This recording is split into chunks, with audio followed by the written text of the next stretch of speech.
Subhanalladzi biyadihi malakutu kulli syai'in wa ilaihi turja'un.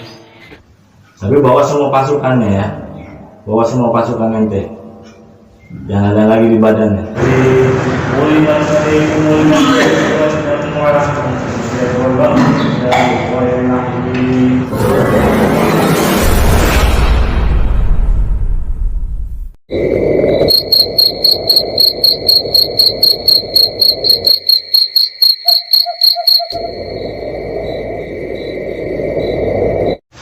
Bismillahirrahmanirrahim. Assalamualaikum warahmatullahi wabarakatuh.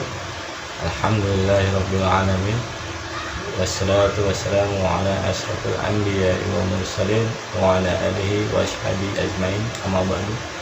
Asyhadu an la ilaha illallah wahdahu la syarika lah wa asyhadu anna Muhammadan abduhu wa rasuluhu la nabiyya ba'dah. Allahumma sholli ala sayyidina Muhammadin wa ala alihi wa sahbihi ajmain. Amma ba'du. Alhamdulillah, pada kali ini kita dapat berjumpa kembali dalam video atau vlog, dan dalam kali ini video ini kita akan membahas Jin Qorin. Baik sahabat Rizky Arif, Ruqyah Syar'iyah, kaum muslim muslimat, lover, subscriber yang dirahmati Allah Subhanahu wa taala.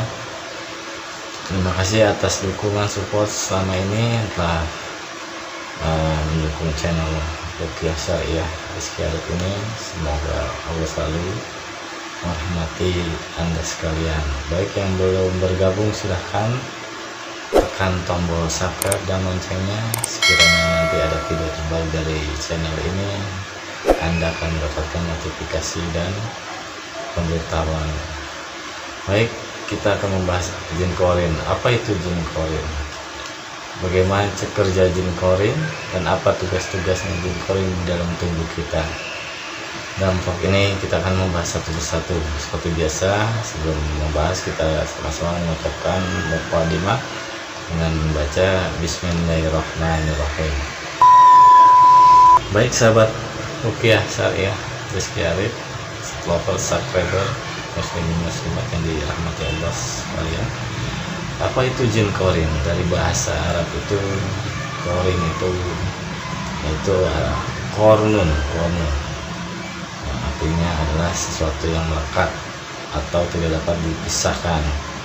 Jadi saking dekatnya tidak bisa melekat. Ibaratkan tanduk di tubuh kambing, kerbau atau sapi, itulah di bahasa jamaknya kornun. Tapi jika sudah menjadi satu subjek itu dinamakan Qorin, saking dekatnya. Baik, apa itu Jin Qorin? Jin Qorin itu adalah jin yang mana Allah menciptakan itu saat manusia lahir sampai manusia itu wafat. Jadi manusia wafat, Jin Qorin tetap hidup, dia tidak mati. Maka itu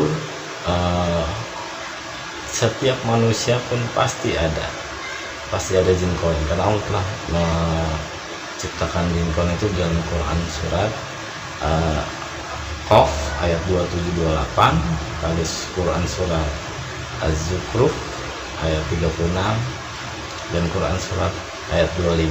Jadi dalil-dalil di sini jelas bahwa Jin Qorin itu Allah ciptakan adalah sebagai pendamping manusia selama dia hidup sampai mati. Jin Qorin dia bahkan melakukan apa yang kita lakukan, tidak akan melewatkan sedetik pun dia tidak akan melewatkan, kecuali saat misal kita ingin makan, minum,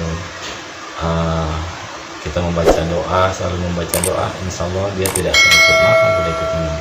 Walaupun mohon maaf sampai berhubungan suami istri pun dia pasti ngikut, karena saking lekatnya atau saking dekatnya. Ibarat tadi seperti tanduk kerbau atau tanduk kambing. Jadi Allah menciptakan itu untuk pendamping manusia dari mulai dia saat dia lahir sampai dia wafat. Dan itulah dalil dari Al-Quran Al-Karim, Quran surat Qaf ayat 27-28, Quran surat Al-Zukhruf ayat 36, dan Quran surat Fussilat ayat 25. Nanti saya tayangkan di bawah layar ini ayat-ayat dan suratnya. Lalu dalil apa lagi? Dari hadis Imam Ahmad dalam musnadnya jilid 6 halaman 115 nomor 24.889, dikisahkan dari Aisyah radhiyallahu anha bahwa mengatakan bahwa Rasulullah pernah pada suatu malam pergi dan aku merasa cemburu kepada beliau. Kemudian Rasulullah kembali ke rumah dan menanyakan kenapa aku cemburu. Aisyah menjawabnya, bagaimana aku tidak cemburu terhadap suami yang seperti engkau ya Rasulullah, jawab Aisyah. Lalu Rasulullah menjawab, apakah setanmu telah menguasai dirimu wahai Aisyah, kata Rasulullah. Lalu Aisyah radhiyallahu anha bertanya, wahai Rasulullah, apakah ada setan pada diriku? Rasulullah menjawab, iya, sesungguhnya setiap diri manusia mempunyai setan korin dari bangsa jin. Nah, di sini pun dari riwayat Imam Ahmad dalam musnad jilid 6 halaman 115 jelas menyatakan Rasulullah bersabda kepada Aisyah radhiyallahu anha bahwa setiap manusia itu ada setan korin dari bangsa atau golongan bangsa jin. Lalu Aisyah radhiyallahu bertanya, apakah di dirimu juga ada wahai Rasulullah? Ya, di diriku ada jin korin, tapi dengan rahmat Allah jin korinku telah dimuslimkan atau dimasukkan Islam oleh Allah Subhanahu wa taala dengan izin Allah, yang sehingga tidak dapat mengganggu Rasulullah, bahkan selalu mengajak kebaikan, mengabarkan kebaikan, bahkan Rasulullah sendiri yang mengajarkan kebaikan kepada jin korinnya.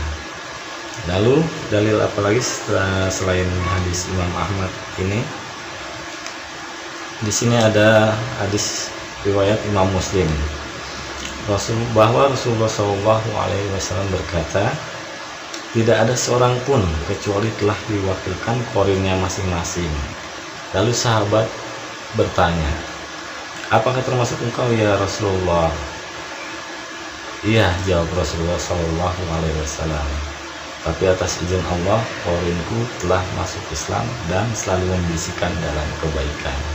Jadi menukil hadis dari hadis Imam Ahmad, lalu ini hadis riwayat Imam Muslim. Di sini jelas bahwa dalil-dalil jin korin itu hak, bahwasanya hak dan benar.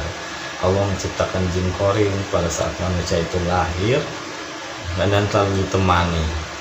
Jadi setiap manusia beraktivitas dari pagi saat dia mulai bangun sampai mau menuju tempat untuk tidur, jin korin akan selalu mengikuti, akan selalu berbuat apa yang kita buat.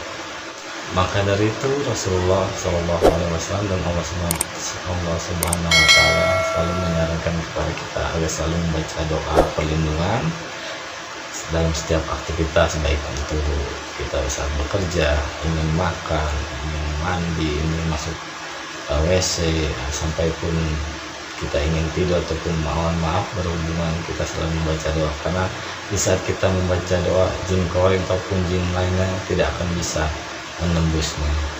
Wallahu a'lam bishawab. Lalu apa itu tugas-tugas jin korin di tubuh manusia? Jin korin itu selalu membisikkan rasa was-was atau pintasan.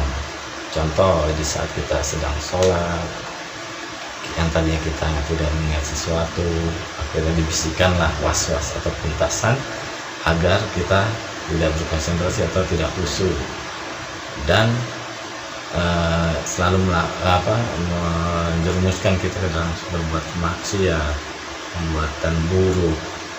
Karena sejatinya jin itu Allah ciptakan dari api, adalah bangsa jin itu dengan iblis sama, ingin menyesatkan bangsa manusia sampai hari kiamat. Jadi tidak ada toleransi untuk bangsa setan atau iblis atau jin korin untuk kita jadikan kawan ataupun sebagai pelindung ataupun sebagai pendamping kita selama kita hidup. Selain menimbulkan rasa was-was, jin korin juga menciptakan fitnah. Diriwayatkan dari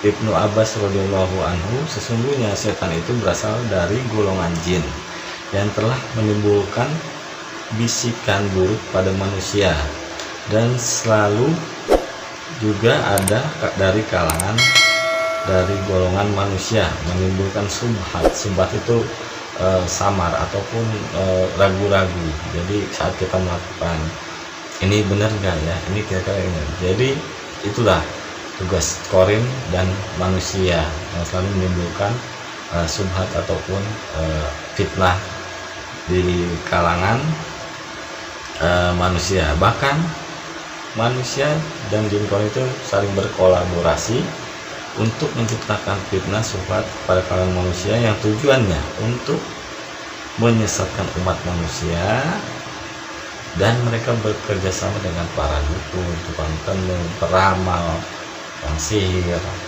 dan sebagainya.